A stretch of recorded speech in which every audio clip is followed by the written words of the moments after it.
Okay, so I want to do a comparative analysis of sorts between the graphic novel by Alan Moore and Dave Gibbons, of course, Watchmen, and the 2009 film directed by Zack Snyder, who is currently my favorite and I think the best comic book superhero director that we have so far. And I believe that his 2009 Watchmen movie, people talk about it and mention it, but it is overlooked in my estimation and pretty underrated. Probably the most criminally underrated graphic novel adaptation, especially from a superhero standpoint, that has come out. And this little mini video series is my attempt to prove why. So bear with me. However, I do believe up front that the entry points, the sort of seminal, strongest way to approach this material is, of course, through the original graphic novel by Alan Moore, Dave Gibbons. This is probably the most pivotal, transformative, game-changing superhero DC. Especially, I was limited to the DC realm. I honestly, I will say even the entire superhero, the comic book industry. This changed things in many ways, especially in terms of mindset and approach. And so I wanna touch on that mainly. That's going to be my overall theme of this entire video series, and especially with this review, just talking about deconstructing a genre. Alan Moore understood what it meant to deconstruct a genre, and people who have attempted to since then, people who believe that that's what they're doing, I think miss sort of the texture and so the details that went into Alan Moore in creating the Watchmen. But we'll get into that later, of course. Just to kind of summarize for those of you who haven't read the Watchmen, and if you haven't, I mean, that's just a travesty, and you should do it immediately as soon as possible, especially if you're a comic book superhero comic book fan. Basically, a brief summary of the Watchmen is it presents an alternate universe where heroes are starting to pop up and form around society. This ranges from the 1940s, where it starts out with the original Minutemen and the first superhero group that was established in this alternate universe, all the way through this story in this timeline takes place 1985. So, and there are gaps, of course, in between where heroes didn't exist and they fell off because the Minutemen kind of got disbanded and fell off, and public opinion and perception sort of destroyed their rise, and leading into the Watchmen that formed back up again around the 60s.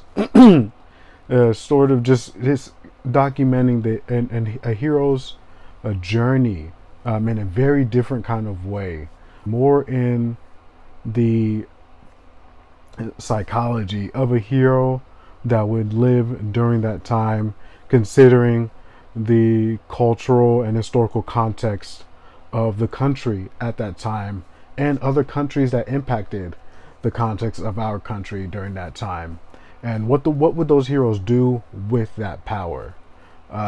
It forces you to look at a hero from a grounded, real, unflinching, unmoving, harsh perspective that was necessary for that time. It sort of changed the genre as a whole and its trajectory moving forward. So we're going to discuss all of that, of course. I mean, this is Watchmen. If you know, you know. Extremely dense, extremely influential to the genre as a whole, and I can't wait to get into this review. So the first thing I really want to touch upon is the idea that Alan Moore introduces in this story in terms of escapism. And the reason why this sort of is so impactful on many levels as you're reading the story is because not only is it commenting on the nature of escapism as it comes to a hero's perspective in the story, and how putting on the costume and the outfit and the mask and you know sort of controlling their anonymity as they go about exacting what they believe to be justice on the rest of the world, and that the escapist nature that is involved in the action in doing so.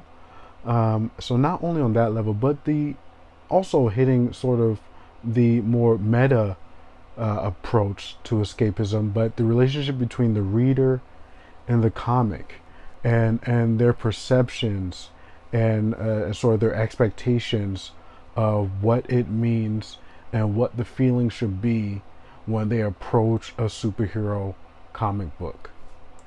That that escape from reality, that's inherent in a lot of popular fiction. And I think that Alan Moore felt as if that mindset, that thought process, not only from a hero's perspective, as we'll dig into deeper, but just from a reader's perspective right now, sometimes you can get into a place where, you know, life is difficult, or the situation around you and the world around you is unbearable and heavy, and a lot of us go to whatever means we believe necessary to escape from that reality, because it's hard to carry that burden constantly. So we go to things like novels, especially fiction, even genre fiction. We go to things like TV, movies, comics, of course, whatever you want to go to, and other vices that I won't even get into. But we'll just stick to the storytelling right now. We sort of craft our own stories because of how depressing or unfortunate our real life situations are. And those things, that line can get blurry. And Alan Moore touches on that in a very direct way to the reader. I mean, immediately he kind of punches you with that idea. And it's important to think about when you're reading this story, as considering the time when this was written, where superhero comics were still kind of in that, fun, inspirational, ideological mode, where it was just really for teaching kids and young adults modern traditional values, which is in danger in and of itself, from certain perspectives.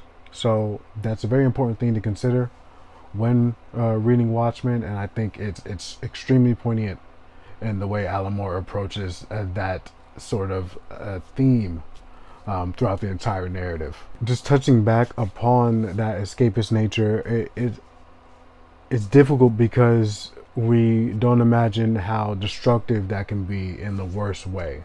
Not saying that, of course, and I don't even believe, well, Alan Moore probably believes this, but I'll say it.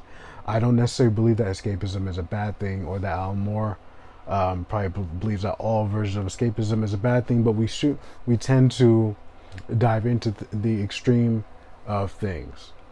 We fall on the very extreme spectrum. People are very passionate about what they escape to.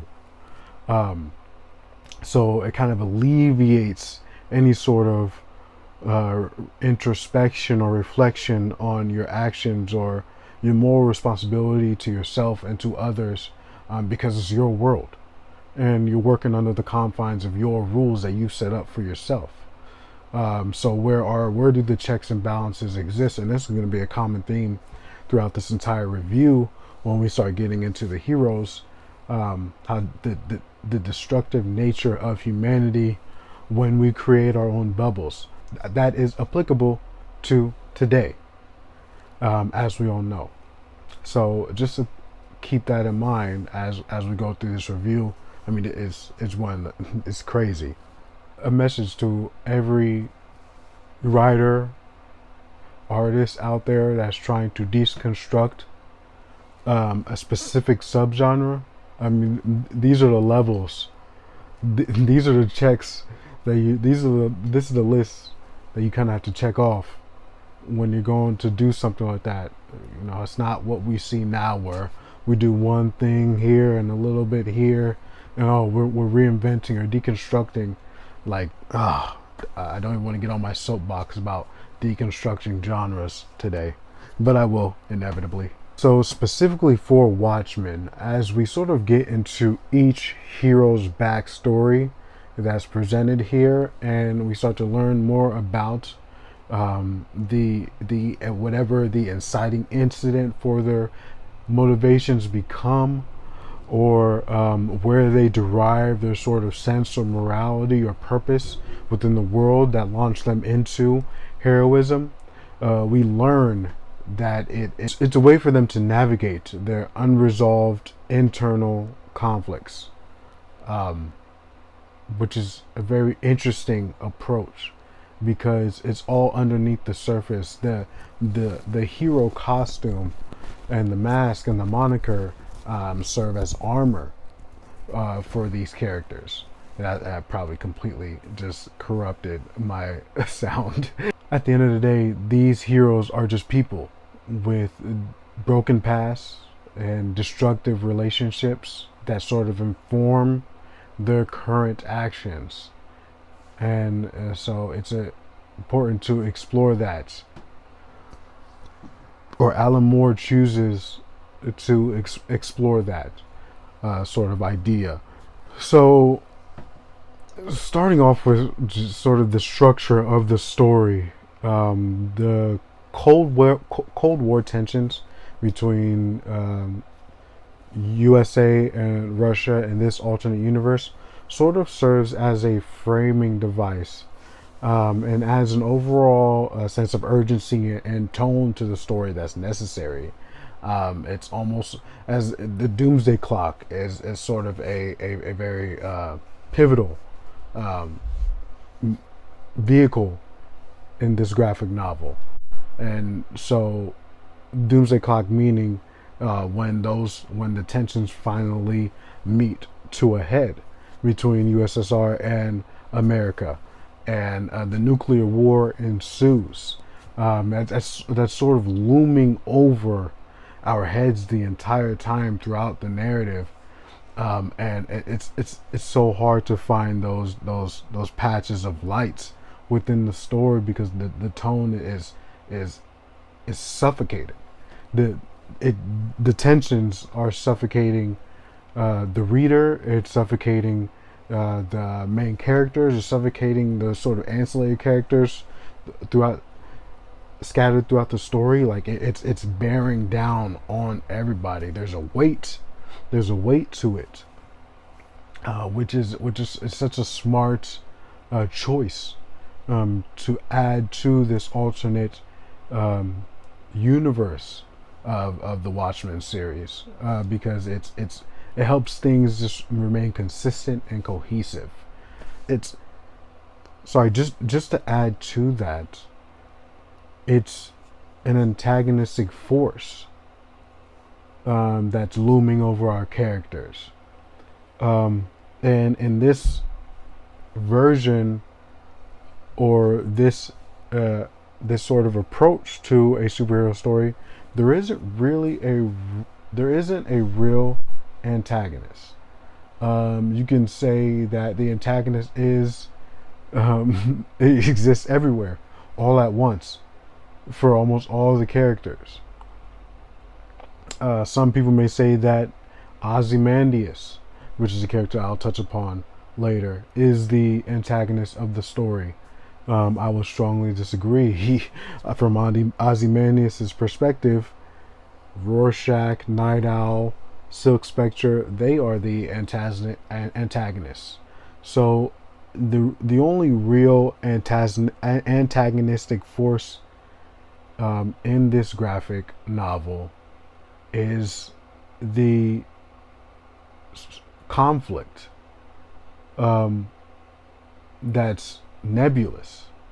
You can't really grab it. Conflict surrounding the Cold War, and that is the antagonistic force that exists throughout this entire story.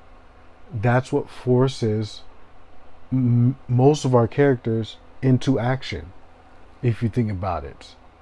It's inciting Ozymandias to figure out a resolution that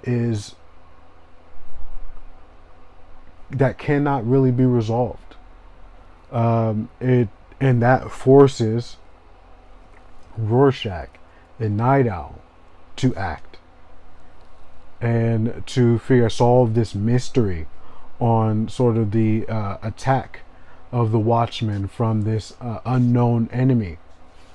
And it's just really a snowball effect, all starting from the tension that exists within the conflict between USSR and United States. So I think that's an important thing to consider, because we don't always think about the antagonistic force that exists. We always sort of want to point to one thing or the other as he or she is the antagonist of the story, and it's simple. And my allegiance lies with the protagonist, and I root for the protagonist, and that's who I'm supposed to cheer for, and that's who I'm supposed to like. And the antagonist, who I'm supposed to hate and to go against, it's not as clear cut. It exists within a gray spectrum, and that whatever is surrounding that gray spectrum is all of the tensions that exist in the world. So it's just a brilliant approach to an antagonistic force. It's not something that's explored often or enough, in my estimation. So I just wanted to make sure I touched upon that, because that's extremely important. I just want to sort of carry that the tone, because I would just kind of put that in the tone section. So the tone and antagonist of the story, but I want to also talk about the plot of the story, because it's really simple. Really, most of the story beats are sort of follow the murder mystery that Rorschach is trying to solve, and all these mysteries sort of unravel on who is targeting the Watchmen, who, and Rorschach is just this, carries to Rorschach meeting up with Night Owl, of course, and they're solving the mystery together, which adds a very interesting dynamic between the two, and also with Silk Spectre as well getting involved in that murder mystery. So we just know that somebody is sort of taking out the Watchmen one by one, and of course Rorschach and Night Owl and others are going to be moved by that and solve what is happening, why now, and we see if they can figure it out as the audience attempts to figure that out with our characters. In terms of the setting and the tone, I think it's an easy comparison to make to a Gotham City, where everything is dark, everything is grim, everything just doesn't seem hopeful, and the city itself is sort of weighing down on the characters, but the difference is it's not as gothic as a Gotham City or even a Hell's Kitchen is for like a Daredevil. It's not as gothic, it's not as stylistic, and not in a good or bad way, but this feels more real, feels more grounded, more lived in, and it had the substance throughout the city. Feels as hopeless as Gotham, which just shows the extra layer of talent that goes into establishing a setting. I mean, it's devoid really of any distinct style to a city in terms of imagery. besides just, I mean, taking out like the graffiti on the side and all the signs that exist on the Watchmen, that goes into it, of course. But I'm just taking all the little details that go into it. I'm just telling you, as a city, as a structure, it feels like some place that you can walk by right now if you go outside. It feels normal, which is also frightening because it feels like it could happen, or you could be in this world and this could be happening to you now. Now, when you add all of the small details, like the "Who watches the Watchmen" signs, just showing the perception of heroes to civilians. Civilians believe at this point in the story that a lot of these heroes are going unchecked. A lot of these heroes are taking advantage of their license or their will to sort of exact their versions of justice onto the civilians. And there's unrest in that as well. There's unrest from a world's perspective because there's this sort of uncertainty surrounding the Cold War tensions. And there's also this unrest when it comes to the civilian's livelihood. When we are introduced to heroes like Rorschach, heroes like the comedian, heroes even like Dr. Manhattan, and their impact on society. The comedian is unhinged. Rorschach is unwavering, and Dr. Manhattan is beyond our belief, and his impact on society is out of our scope. But any sort of detail or interaction that he may have with an individual person can be destructive, at least from their perception. So the atmosphere surrounding this city and the setting that we're in also plays into the tone. It's incredibly cohesive how Alan Moore and Dave Gibbons put these things together. It's awe inspiring, actually. In Gotham, it always has this feeling like the inmates are running the asylum, the old adage, which is perfect for Gotham City, of course, which gives it that unhinged, unpredictable tension in a lot of Batman stories because if there's no structure, it's anarchy. And even if wherever you can find structure at the top, it's usually seeded with corruption. When compared to the Watchmen and the setting that we're introduced with here, there's definitely more structure than a Gotham City. But the structure itself feels corrupt. The structure itself feels as if you are working under false pretenses. And in a way, that's even more frightening, more unnerving than the former. I would almost rather live in Gotham City because I know what to expect. I know who's running the asylum, and I know I can warp my mind and my beliefs and my perceptions to fit in with that world. When it comes to the Watchmen world, you don't really know what's real and what isn't. You don't know what's genuine and what isn't. Which supports why these heroes choose to do what they do and how they go about it. It's because you never know what the standards are in terms of morality, in terms of justice, right and wrong. There's so much ambiguity that is littered throughout this world that it is no wonder people feel the urge to take hold of that ambiguity and create some sort of directed, intentional purpose out of it, which is it's just fascinating to me.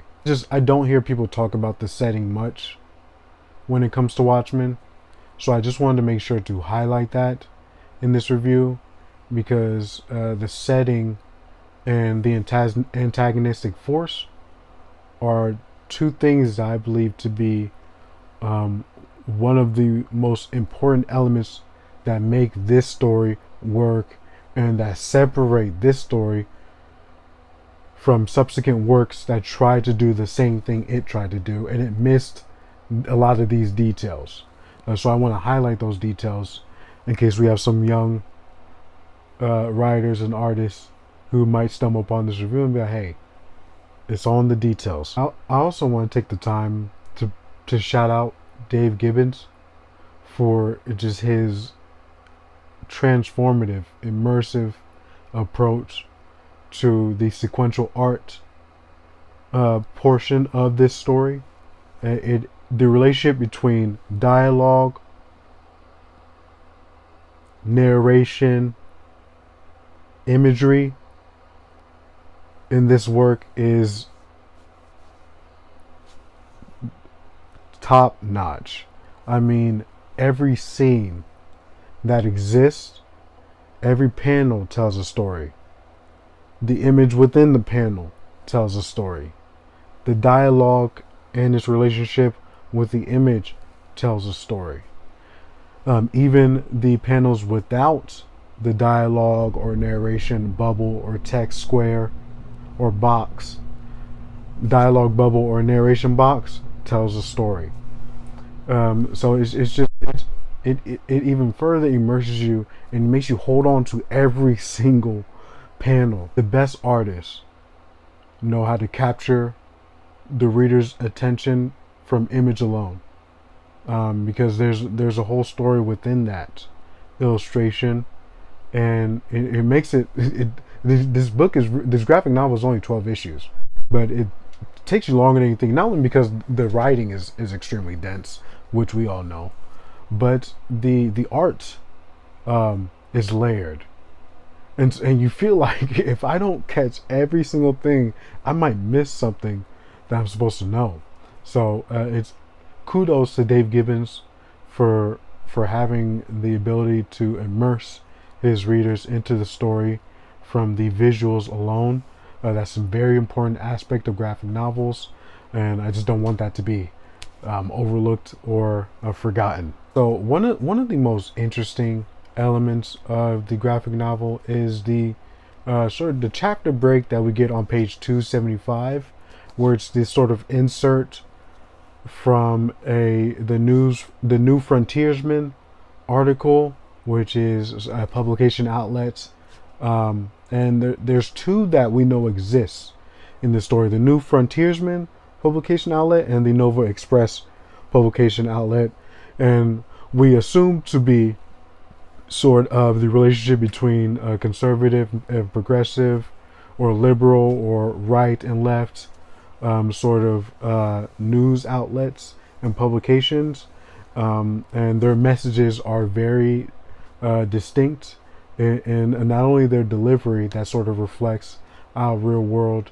but the content. So I want to touch on that a little bit, because I think sometimes I've been seeing also, not just the reviews around YouTube or even wherever you find people speaking about Watchmen, is that they tend to skip the chapter breaks where we have like little details of the original Night Owl's journal that he was writing, or the book that he was writing in relationship with his father and a writer that he met later on, or this New Frontiersman article, or even the Ozymandias' articles and his ideologies and belief systems and you know his philosophy on improving human life. These are all very important to the story, and to the context of the story in which you're reading. So I would just caution against skipping those, even though I know they can be a bit wordy, I guess, for some people. But still, I think that it enhances the story. I mean, a lot of these things are just so rich. I mean, you can touch on each of them. I can make a separate video for each and every sort of section that's broken down, and it's incredible. So just if you're watching, please take the time and read those chapter breaks, those sort of interludes where we get extra material and a dive into some of the point of view characters that we're following, because it could just enhance your reading experience. But specifically with this specific chapter break on page 275 with the New Frontiersman article, we kind of get some insight into its focuses on Hooded Justice, which is one of the original masked adventurers that sort of was established themselves in the 1940s, the original era of superheroes in this alternate world, where we had Hooded Justice, which is just a masked vigilante that wore the noose around his neck. We get this perspective from the New Frontiersmen and their interpretation of Hooded Justice.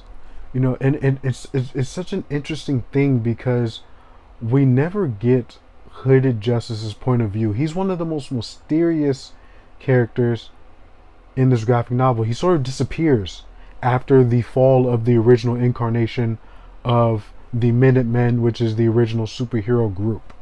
A lot of them were either murdered or passed away, and he sort of disappears, and it's never really confirmed whether he's still alive or not. From what I remember, it's never really confirmed. It's so ambiguous that I'm not even sure. I don't think it's solidified whether he's alive or not. But I believe he is, if it's just me. But I could be wrong. But we can of course discuss that in the comment. More importantly, though, the choice to not give Hooded Justice any sort of focused point of view or chapter or much dialogue, and keeping this guy mysterious, at first seemed interesting. Like why would this character be so mysterious? If he seems like one of the figureheads, one of the leaders of the original Minutemen, why does he have so little to say? Until you start to realize that the intention of Alan Moore was to keep this character mysterious, not only for the purpose of intrigue for the plot, but to touch on sort of a message that can puncture reality, which is that if there is no concrete story written around a figure or a moniker, if that person is a blank state, the media or civilization or society or an individual person will create a story for themselves. We get this article where the New Frontiersmen are sort of projecting onto the masses what Hooded Justice's version of morality represents to them, and what it represents to a certain faction or a certain group of people which have very extreme ideologies. So it's difficult to navigate this because I don't want to go into certain aspects. So bear with me on this one. But if you know, of course, if you read the graphic novel, you know exactly what I'm referring to. If you haven't, I definitely recommend reading it so you can get some context to what I'm referring to. Because there's just certain things I don't want to touch upon here. But yeah, the New Frontiersmen seem to take hold of Hooded Justice's virtues and create their own ideology behind it. um, and speaking towards a certain a certain base that I'm sure is seeking and is receptive to that sort of messaging, and it's also speaking against this sort of disingenuous propaganda they believe that the Nova Express seems to be disseminating amongst the masses, and sort of vilifying these figures and these heroes as destructive and pervasive entities in society. And the new frontiersmen are trying to uphold these sort of traditional conservative values that they believe these heroes represented. But as a reader, we don't know that for sure. We barely get perspective on a lot of heroes. Now we get, of course, and this is why these sort of breaks are important, because we get the original Night Owl's perspective on what caused him to get into heroism, the influences that his father had on his belief system, his religious beliefs that sort of align with the conservative traditional values that the Nova Express are sort of uplifting and upholding and placing upon these heroes. But they choose to go to the extreme. Like I said, Alan Moore does a great job in exploring every single aspect of the spectrum. We sort of let me not say glorify, but we sort of celebrate authors and writers now with their ability to exist within the gray, which should be applauded, because there's a lot of nuance that exists within the gray. So it could just make for very interesting stories. But when a writer like Alan Moore is able to live within the gray and within the extremes, that's when you start to deconstruct.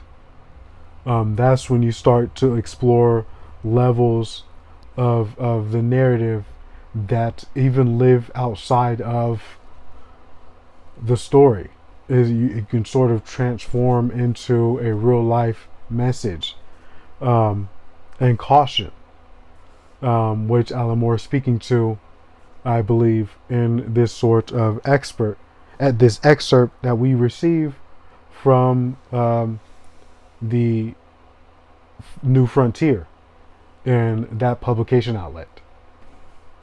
So I think that it was extraordinarily fascinating to read that article that was published there, because as you're reading it, you start to see how manipulative mass media can be, how intention can be reframed and misrepresented like that, and all of a sudden what you believe to be virtue, morality, what you believe to be virtue and justice has all of a sudden taken a life of its own. Just like that. And sorry if I'm getting extremely passionate. I mean, stories like this get me like this. And just to add on top of that, both of these publications, whichever one, we know what they represent. And no matter where you fall within it, just their approach to sort of capitalize on fear in their messaging. This tribal, combative, me against you nature. It is amazing how when you take a step back, and this is why, not just to get on a whole tangent on this, but this is the potential of fiction like this, because we get to view a lot of these sort of social and economical struggles that exist in our real lives, and these difficult concepts and the difficult reality that we live in, that there aren't simple answers to. It allows us to step back. It gives us a bird's eye view. Sometimes when you're in it, you can't really see outside of it. I also want to touch on one of the sort of side threads that carry on throughout the entire narrative, but still intentionally analogous with the overall theme and message of the story as a whole. And it's the comic that exists within the graphic novel that the young black youth is reading on the side of the street next to the newsstand, where him and the newsstand owner sort of have a back and forth, but really one-sided, mainly from the newsstand owner's point of view.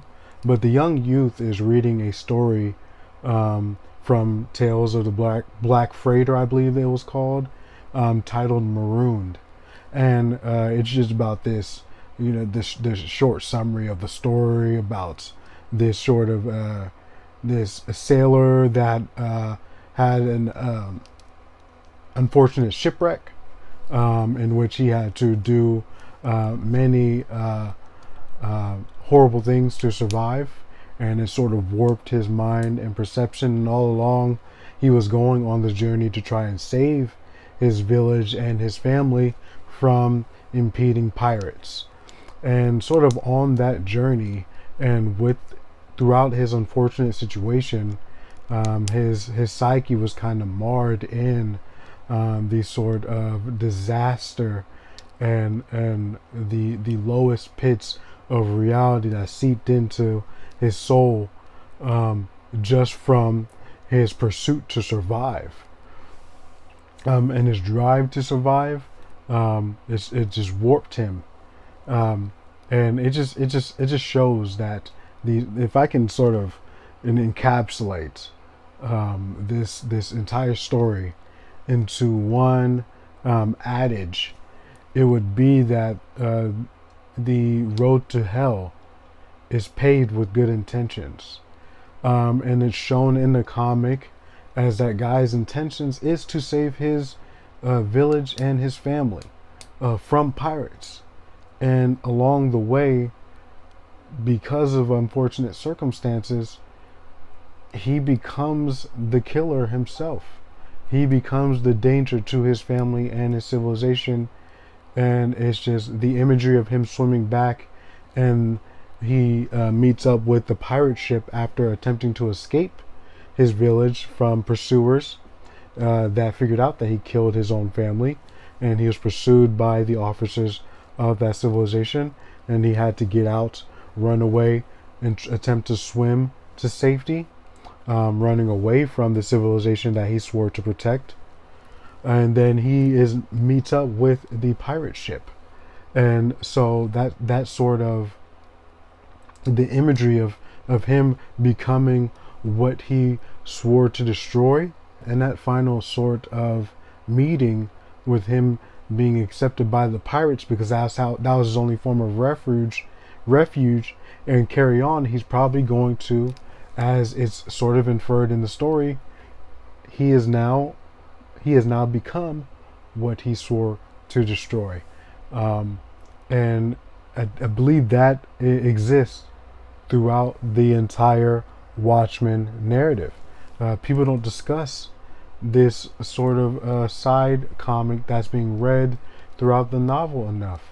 It's just another element in the story that sort of enhances the theme, because it's reflected in our main character's actions. All of these characters probably have some sort of what they believe to be good intentions on some level, but because of the circumstances of the world that they live in, remember that we talked about the context of the world that we live in, how this story is framed by the tension between USSR and the United States, the weight of society and the relationships with not only the government but heroes and vigilantes at this time, There are so many things that sort of infect and spread throughout our protagonists and what they believe to be virtuous intentions, and those things start to get muddy. We believe that our motivation is derived from a pure source, whether that be true or not in and of itself. Regardless, the path can color what that virtue looks like at the very end. So there's such a powerful message in that side comic that exists within the story that the youth is reading on the side, and it's reflected in the narrative as a whole when we see our characters go through that same journey, and just how the circumstances inform and shape the person that we're presented with at the time. And it's unfortunate, it's tragic, and it's beautiful in many ways. So let's shift over to focusing on characters individually, and I want to focus on all the Watchmen that we have as the group, or as the former group, really, which is Ozymandias, the comedian, Rorschach, Silk Spectre, Dr. Manhattan, and Night Owl. So all six really of those characters are who I would like to focus on for the purpose of this review, just to show Alan Moore's just the way he understands the depth of the psyche of a hero, and the layers that exist within their motivations. It's a lot that goes into it, and each character is so complex. I do believe that some are better than others, and certain characters are just fleshed out and explored more than others. But you'd be hard pressed to say that each character doesn't have some sort of nuanced internal and external conflict that they're struggling with, and inevitably attempt to overcome, or even embrace for some characters in the end. So I think it's really important to talk about the characters in the story, because the themes and the messages shine through the characters, and they stand on them on their own, which is even more important. But so let's just get to the first character that I kind of want to touch upon is Ozymandias. So this is kind of what I wanted to touch upon, because it's a very important detail that's added in Ozymandias that is significant to his overall arc, and it's that he reaches the pinnacle of our species. He is by all accounts the perfect man in every measurable way, and in terms of mentally and physically, he's the pinnacle at each, and he's known to be the smartest man in the world, and he sort of has a self-help health ideology that he also publishes as well to people, and so people look at him as the standard of species. So it's interesting that, with all that being said, from everything that we know, he achieved that through natural means. He's not a super-powered being. He's not superhuman. He didn't fall in a vat of goo or chemicals that morphed his physical appearance or psychological acumen. He achieved everything he achieved through natural means. So he's still a man, and at the end of the day, that man still has flaws, and that's so important in his characterization, because at the very end, we see those flaws at the very end. Those flaws sort of leap out of him. He can't really control them because they were masked behind the moniker of Ozymandias. This pinnacle, this statue-esque figure, this being of immeasurable values and talents. So we don't get to see the insecurities, the cracks, but as soon as he sort of comes to his conclusion, it all falls apart. And the reason why him being a man is important is because that's something that we can immediately connect to as a reader at the very end, because the character seems so distant. He's an interesting character to follow because he's so capable. So you sort of aspire to, or sort of gravitate towards how charismatic he is. But there's this level of distance because you can't really relate to being that perfect, being that being.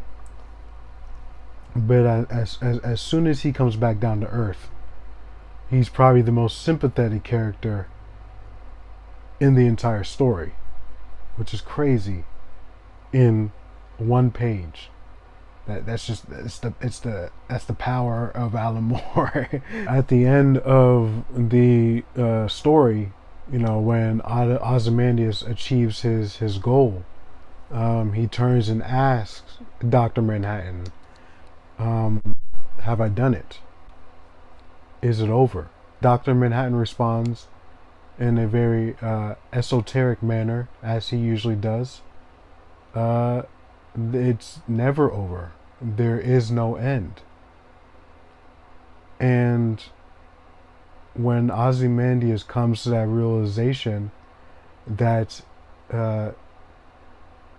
his means just existed within the confines of means, what he was willing to sacrifice had no real sense of catharsis, no real sense of conclusion. There was no reward on the other side. Maybe he believed the reward to be world peace, but with Dr. Manhattan's answer, world peace till the next tragedy ensues. World peace until the next sort of world-altering event comes crashing forth and confronting humanity. This sacrifice is just for this time. It's temporary. And that means that answer did not satisfy to Ozymandias the means. He believed that he solved the age-old question of world peace.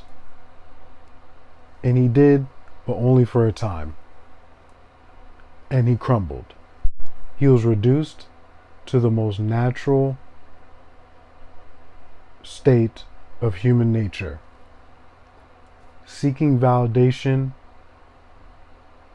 from anything that we perceive to be greater than. And I remember when I originally finished the graphic novel, it was such a powerful message in that ending, one of the best endings ever, because you see that these heroes are doing the same things that we do on a much lower scale, obviously, in our daily lives. And when that validation can't be met by whoever we believe to be higher or greater than, what are we left with? And all that we're really left with is our legacy and our actions, and what we be remembered for and what we stand for. and only we can sit with those, and Ozymandias has to sit with his. And what he ended up doing, having to exist and live on with that weight, knowing that it wasn't the answer, is tragic and beautiful.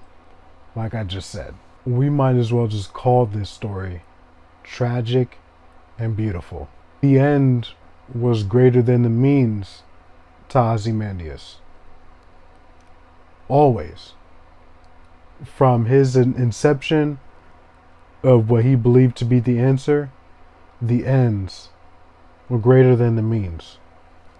And he staked his life on that purpose and on that ideal.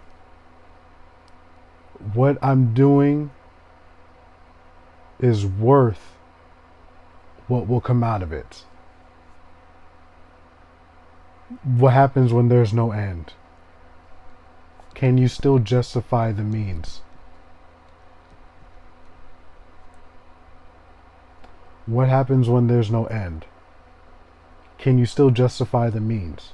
This is why it's important to show those sort of layers within a character, because he could see beyond sort of his point of conclusion logically.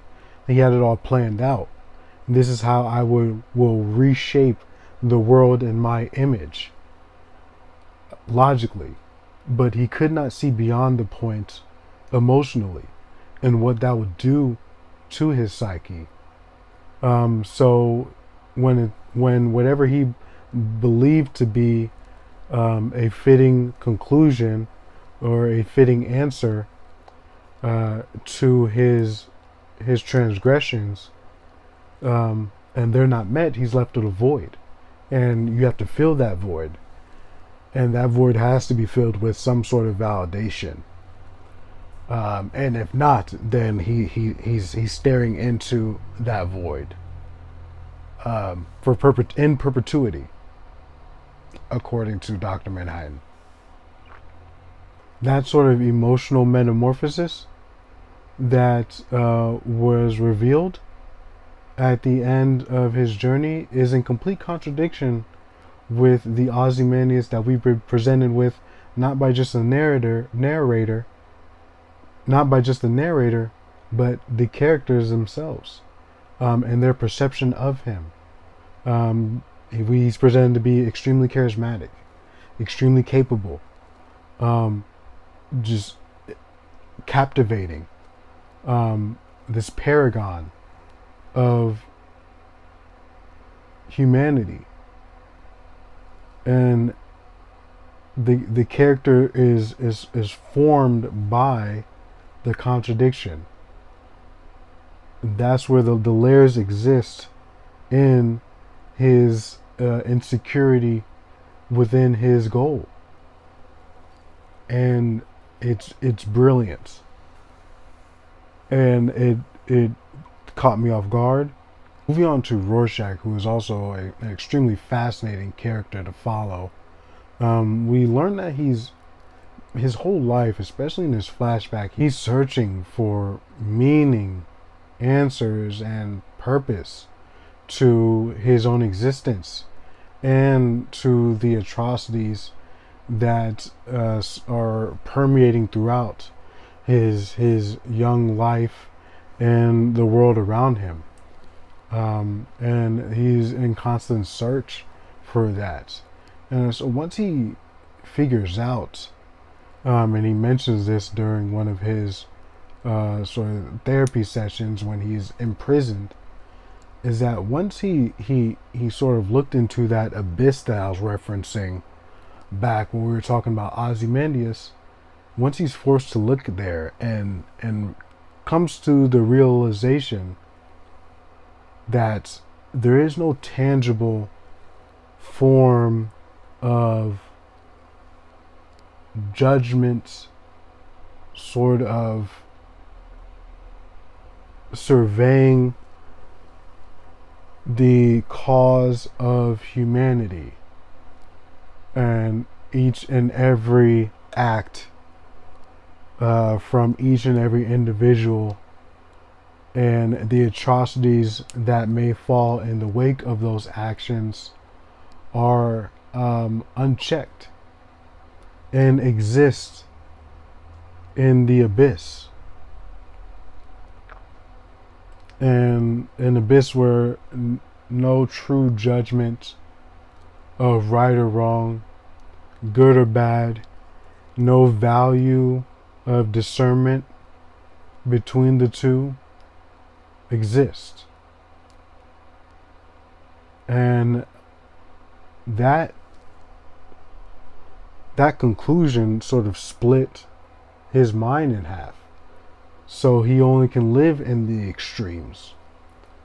He can only see the world as black or white, right and wrong, because he has to combat that reality that he sees. And so this is where the heroes get to escape and exist in a world in which they create the reality for themselves. So Rorschach, who's always been in search of answer to atrocity, gives answer himself. And he becomes the judge, jury, and executioner. He becomes that form surveying humanity in his way, in his small way that he can, in the city that he's in. It's him.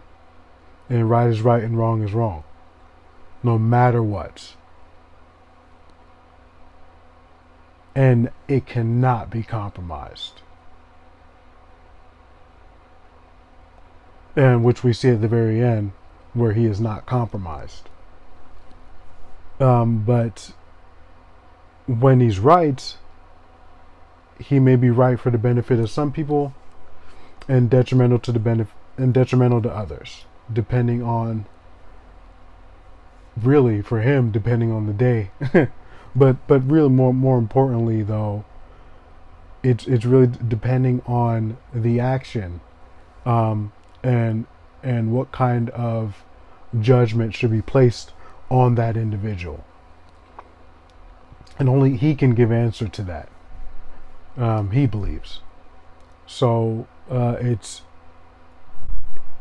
extremely complex.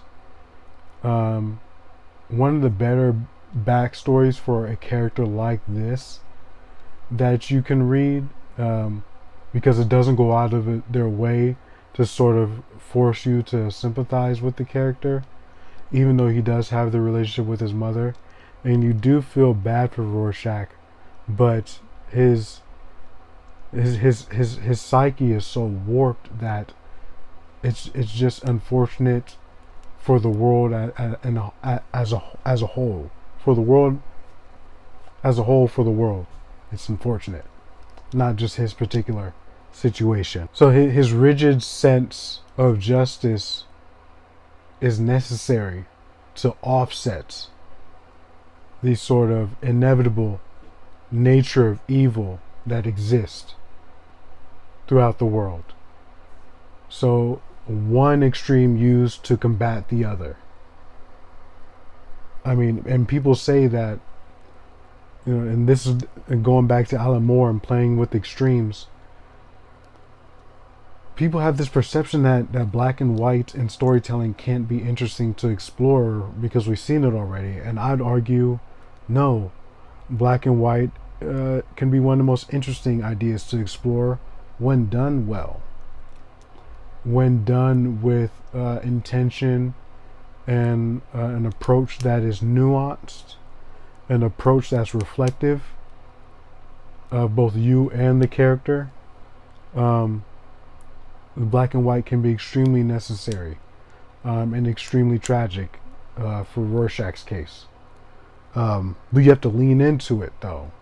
It can't be surface level and cookie cutter. It just can't be, especially for something like that. That can come off that way. But Rorschach just segues perfectly into a character like the comedian, which I believe they have similar confrontations with reality, just fall on the complete opposite spectrums. Actually, let me take that back. Rorschach falls into one extreme and the comedian exists in the middle. As Rorschach rails against the reality that he's confronted with, the comedian embraces the reality that he's confronted with. And instead of answering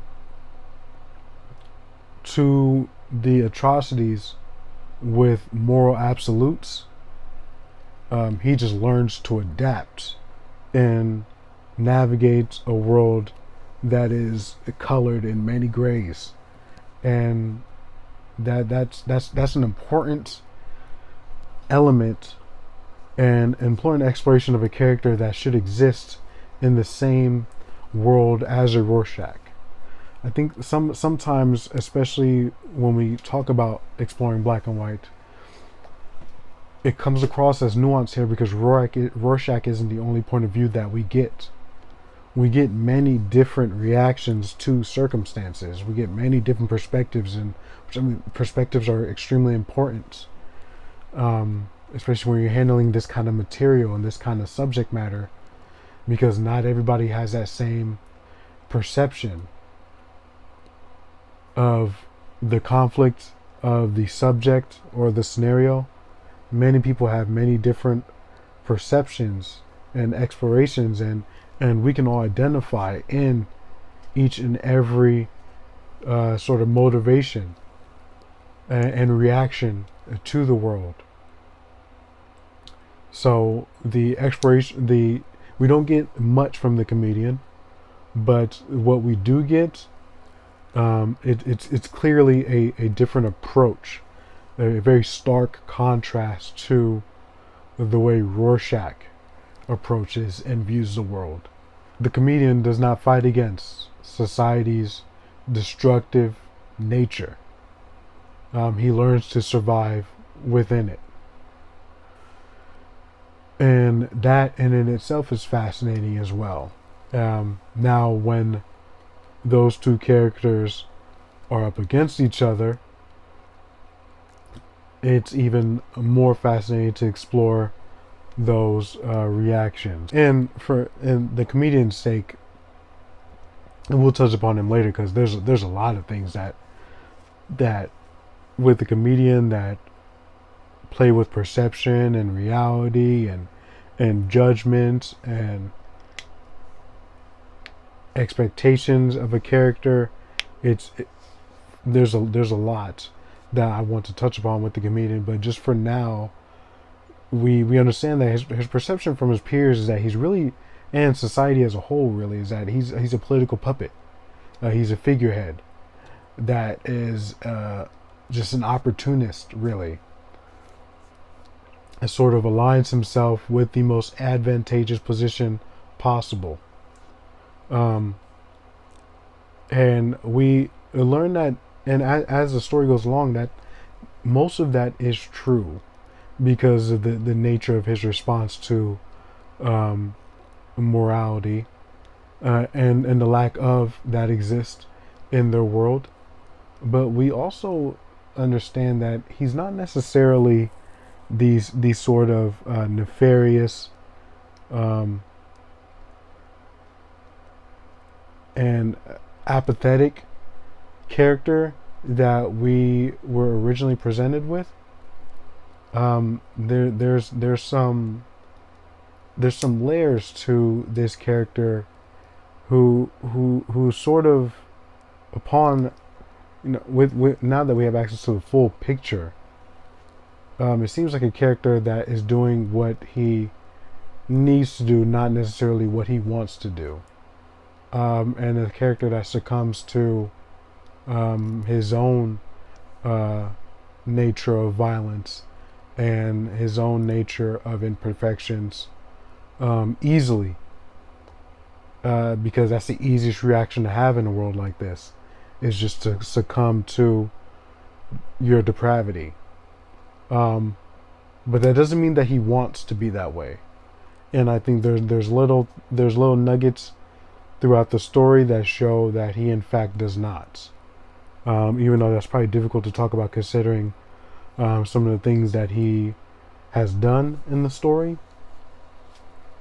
but it just goes to show that a lot of these characters, we can't go into their actions with such a straightforward, um, surface level mindset.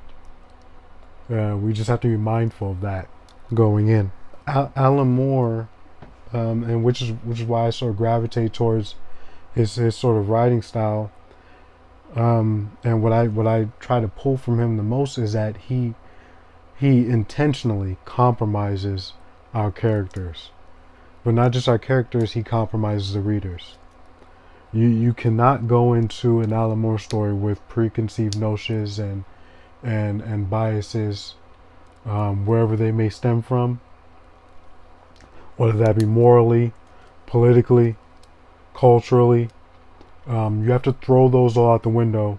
And if you don't, then you don't necessarily have to, and you can read his work doing so, but you are not getting the most out of his work by doing so.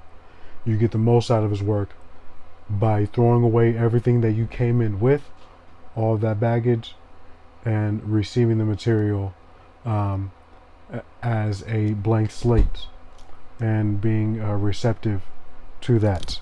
Let's talk about Night Owl, who I know is a complete 180 really from from the comedian. Who the comedian seems like the most socially aware in the story, probably even the most self-aware, honestly, which is which is kind of frightening, but true. Let's talk about probably the most oblivious and bright-eyed character, which is Night Owl, who next to Rorschach probably has the most detailed characteristics, maybe even beyond Rorschach, to be honest. His character introduction this should be taught in schools, how to create dialogue to inform characterization. His character introduction, like the first his dedicated chapter, I mean, with him and Silk Spectre back and forth, that's how you do it. We get everything we need to know about the character by the way he speaks, by the way that he interacts with his female counterpart, by his actions, by subtle idiosyncrasies. Like it's a masterclass in character building, up front and fast and efficient. So Night Owl's chapter, his dedicated chapter, is probably one of the best chapters in the graphic novel. The juxtaposition that exists in Night Owl, between the person in and out of the suits, are extremely different, and that juxtaposition is what sort of enhances his character, because out of the suit he's socially unaware. Like I mentioned, he's sort of out of touch with current reality. He's sort of out of touch with what we are shown to be popular culture in this world.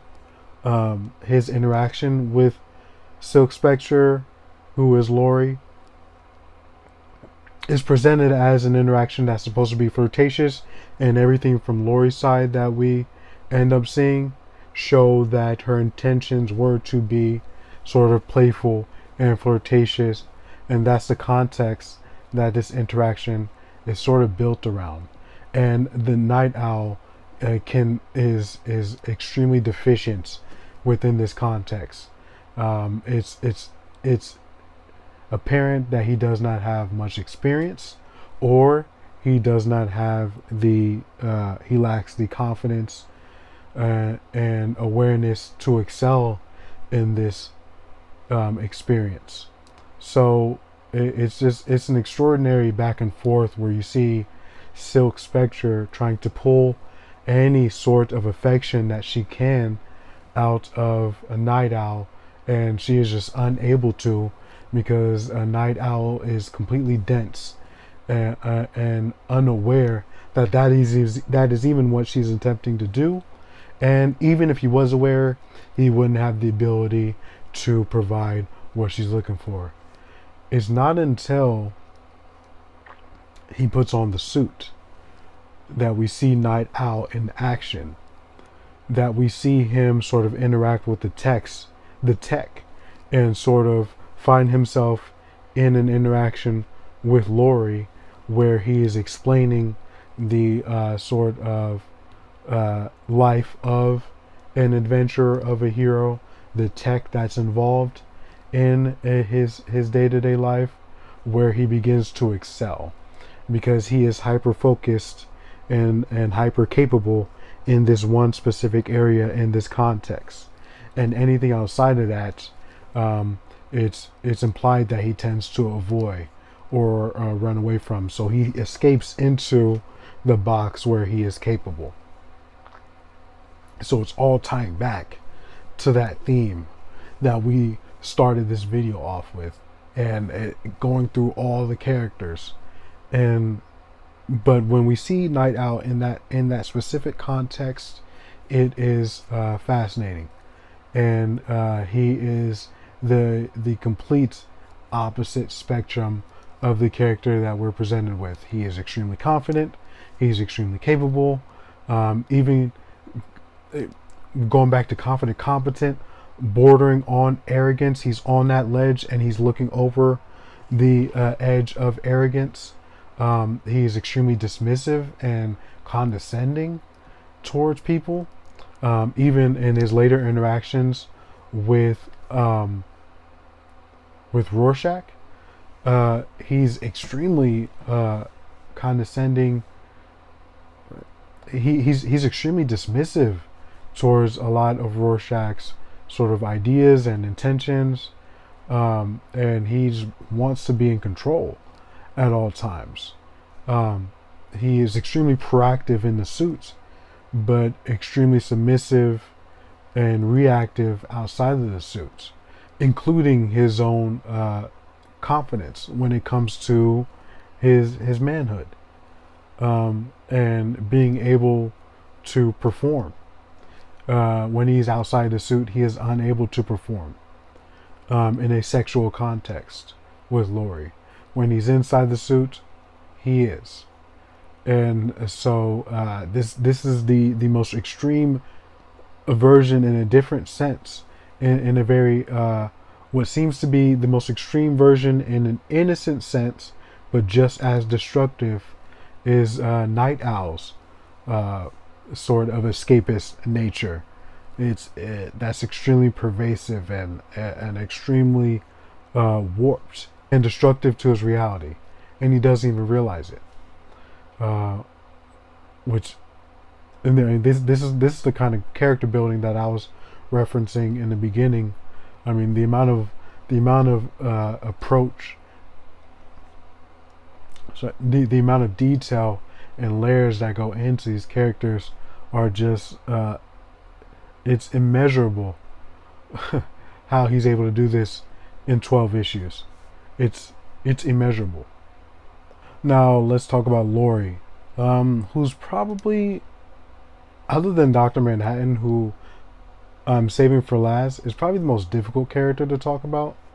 Only because a lot of the events that happen around her are pretty difficult subjects to discuss.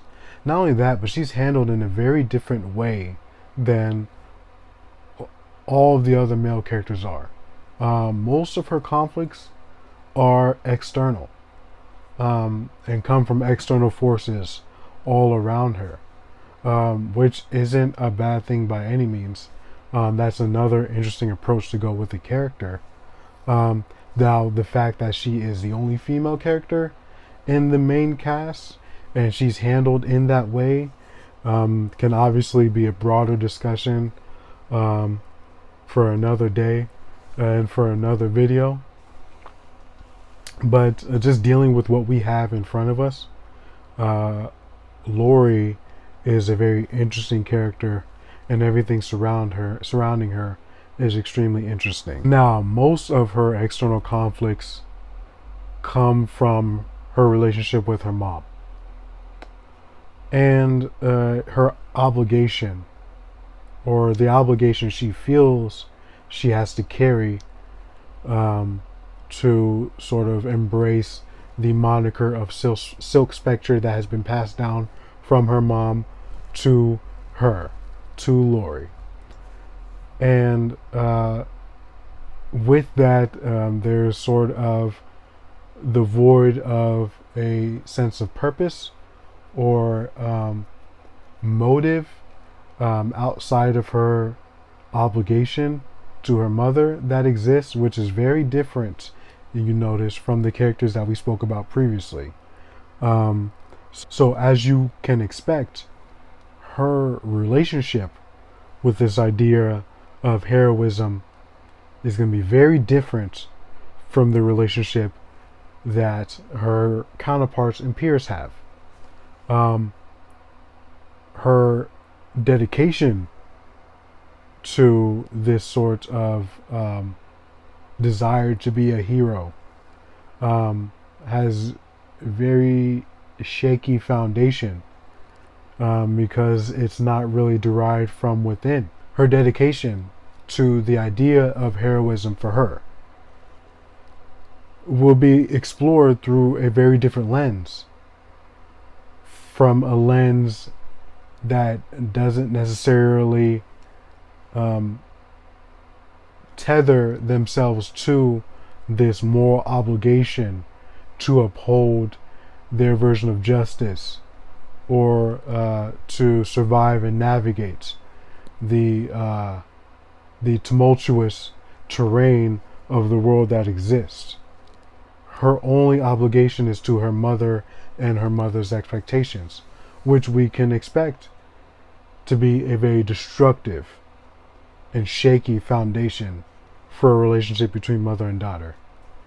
And that definitely carries on. And that relationship is inevitably going to be riddled with resentment and hatred throughout that journey, because she is unable to find herself through a majority of her life. I would even say that Laurie and her mother are going through this journey of reclaiming their agency individually, outside of each other, which is a fascinating approach to this character. And it has to be said that even though Alan Moore's choice to explore Laurie's conflict externally, for the most part, her backstory does the best job of recontextualizing multiple characters at the same time. And like I said in the beginning, each character has a very interesting role to play in the story and has their own respective psychological exploration of a conflict that exists. And Alan Moore taking his time to do that and be very intentional in doing so throughout each character has to be commended. But just continuing on Laurie's story arc here, there's a pretty overt exploration of Stockholm Syndrome that exists between Laurie and her mother. And just starting with Laurie's mother pretty early on, it's revealed that the comedian attempted to rape her, and how that trauma is sort of passed on to Laurie in many different ways, because it's festering and deteriorating not only Laurie's mother but their relationship. So that burden is carried along with the expectation to carry the moniker of Silk Spectre. The burden and trauma is taken with that, and unknowingly Laurie's mother passed all of that on to her daughter, and that's sort of the resentment that Lori holds with her mother and why the relationship is so fractured is because the characters don't understand the pain that is caused. Um, so it's a lot that goes into that, and it's the external portions of Lori's character inform her reactions with everybody else in the story, especially the members of the group. It's just an interesting idea of trauma being passed down alongside legacy. Just something to think about with this story. Later on in the story, we see that Lori actually embraces her abuser, which is the comedian. After the attempted rape, her and the comedian meet up some time later, and they actually have an intimate moment. And Lori finds out that the comedian is her father, which definitely sort of breaks her mental state for a bit, because it's presented as something that she knew subconsciously, but she never wanted to accept it. She never wanted to accept her reality. She did everything she could and surrounded herself with as much people that she possibly could to sort of escape from that and run away from confronting the truth that is her mother's abuser is her father. And you can even speak from Lori's mother's perspective on that and her attempt to reclaim her agency, which I think aligns with Stockholm Syndrome. This attempt to take hold of the trauma that you felt, this sort of a misguided attempt to erase or sort of put a band-aid over that pain by taking control, and choosing to do something rather than remembering that you were taken advantage of. Whether that is effective or not is up for discussion. But this attempt to recapture her agency through having intercourse with her abuser is also akin to Lori attempting to capture some sort of agency by burying her past as much as possible, and burying truth and not confronting reality. You can even speak to her attachment with John that she has, a relationship with John. The only benefit that Lori has from her relationship with John is sort of tying herself with what's believed to be the most powerful being in the world. And they're sort of closed off and secluded because of Dr. Manhattan's role in the world. So his power and role play into Lori's ability to escape, because she doesn't have to be confronted with much. And anytime she is challenged or questioned by John, she lashes out and guards against any sort of obstacle that may be in her way. And she's able to alleviate herself from any obstacles because she's next to him. So it's just a very interesting relationship between external conflict, actions, choices, some unresolved internal conflict sprinkled in there.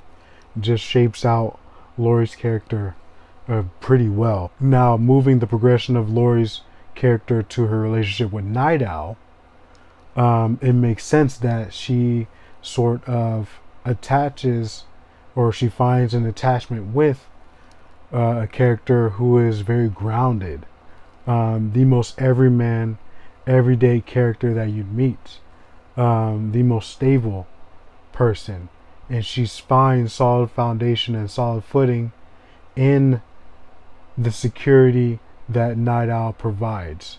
Not insecurity in a physical sense, or a intellectual sense, because there are characters who can serve her better than that, but in an emotional sense, which is what she needs at this point in time, in terms of the something that she can hold, attach herself to, something tangible that she can feel, something more down to earth, because her disconnect with John could only last so long.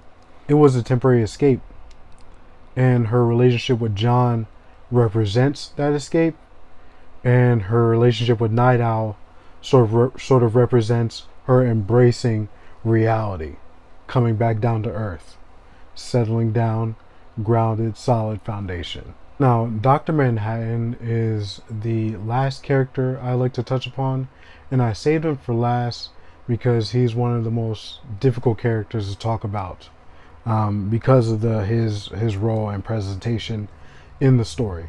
But we'll go ahead and try and touch on every point I feel is necessary for his character. His role in the story serves as an element to combat that sort of idea of indulgent, fantastical, or the indulgent, fantastical escape that exists in our other characters. Each character sort of succumbs to that idea of living and existing in a world where they create their own rules and guidelines in which to exist and push upon other people. Dr. Manhattan is so disconnected from both reality and our perception of time that his view of the world isn't so narrow as our other characters that we discussed. So he doesn't have the luxury to even begin to know what it feels like to have that urge to escape, because he's omnipresent and omnipotent. So he exists in all space and time.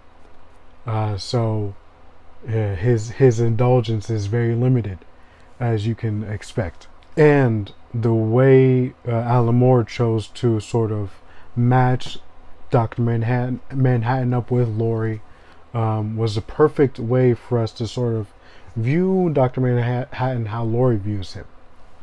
We sort of have that same relationship with him very early on, because he's talking in a very nebulous, sort of cosmic level. And we are as confused as Laurie is. We are as detached as Laurie is to him, and he is as detached as she is to him, as he is to the world as a whole. Which I hope that made sense and didn't sound as confusing as it sounded as it came out of my mouth. But it's very hard for us to sort of understand Dr. Manhattan on his level unless we understand the function and role he plays in the story. And it really only can be interpreted as him playing a function for a particular force of nature that exists within the context of the Watchmen. And in this case, and in terms of the themes that surround his character, that force of nature would be time. But not only just time, but time and its inevitability and its predestination. And Alan Moore plays with those things extremely well, especially in the Dr. Manhattan focused chapter, where he's sort of experiencing every moment, both past, present, and future at the same time. And the idea, the concept of his character and what's being explored through his character is in complete opposition of our human protagonists and our human point of view characters that we're following in Watchmen. Because the idea of events and life and sort of our role in it being predestined is in complete opposition of us trying to take control of those things when we feel so small. When we feel like we can't have an effect on the world, our characters try and take hold of that and have an effect on the world, and have a choice and have a role to play, and have but mainly a significant role to play in the events of the world, especially morally. And it forces us to look within ourselves and think on the arrogance we hold within ourselves and our significance. Because Dr. Manhattan, as we can see, is thinking on a universal level. The significance of the world, let alone the humans within that world, are fleeting compared to the implications on a cosmic level. So it's a very interesting dynamic that exists between the human characters and Dr. Manhattan, because on one end, he is a sort of this greater piece of the puzzle that is already put together, that we just can't see yet.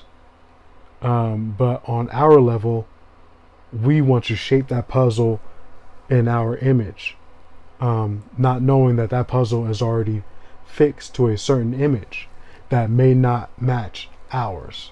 And so what do we do with that information? I believe it's why a lot of the characters have a hard time interacting with Dr. Manhattan, because interacting with Dr. Manhattan reveals this sort of futility that is inherent in our actions, on a large scale, not necessarily on an individual level.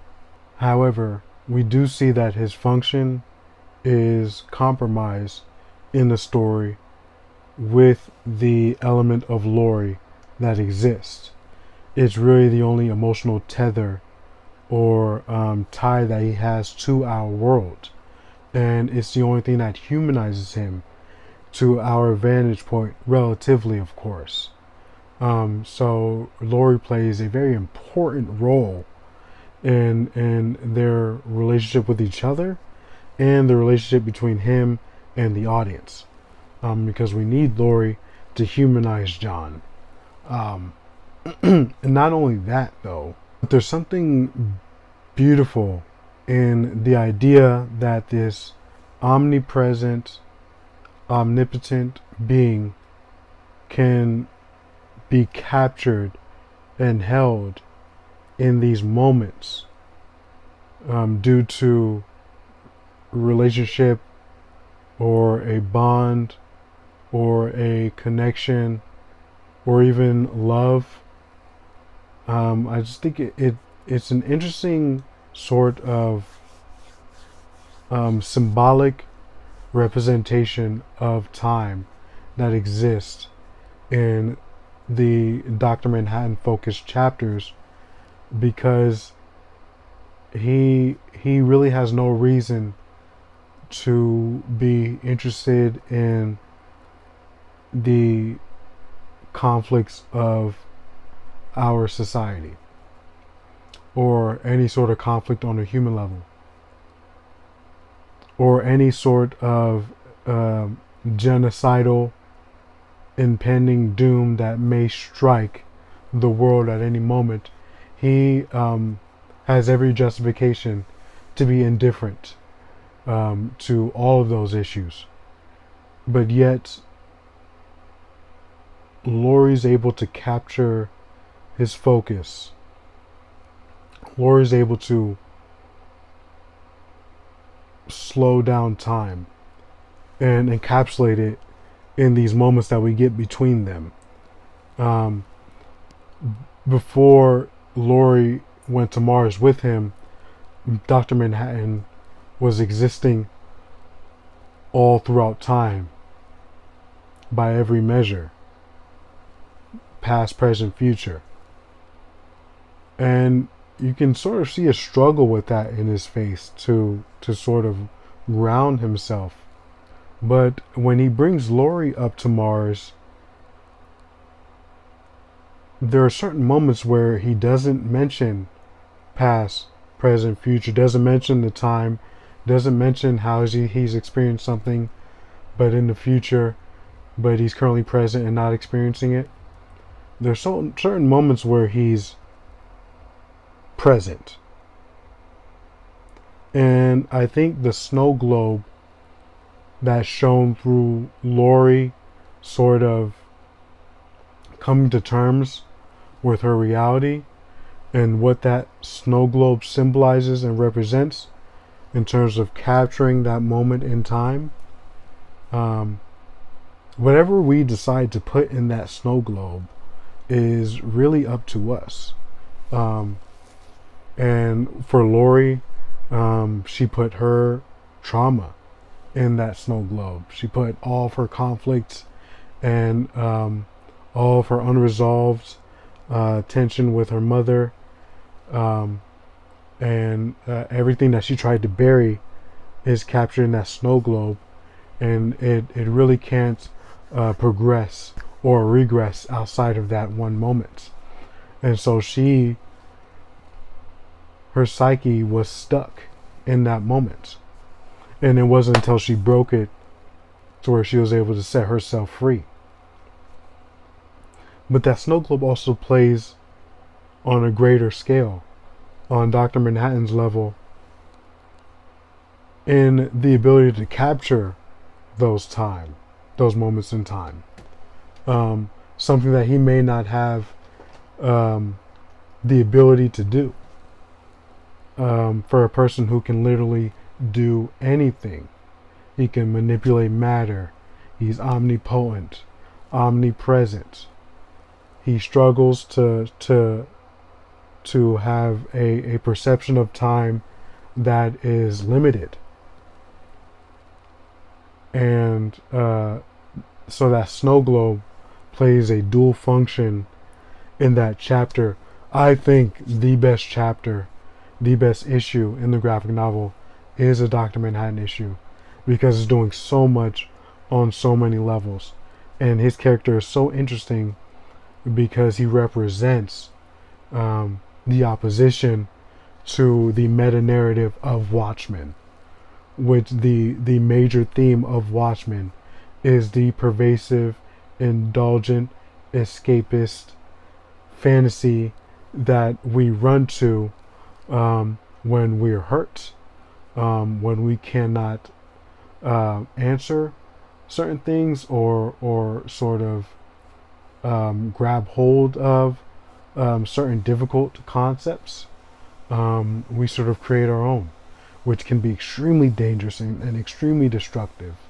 On the other hand, we have Dr. Manhattan, who does not have the luxury of doing so, and sort of has to exist and accept the universe for what it is. And there is no escape, or any version or sense of escape that exists from his perception. So, yeah, it is a lot that is happening in this story.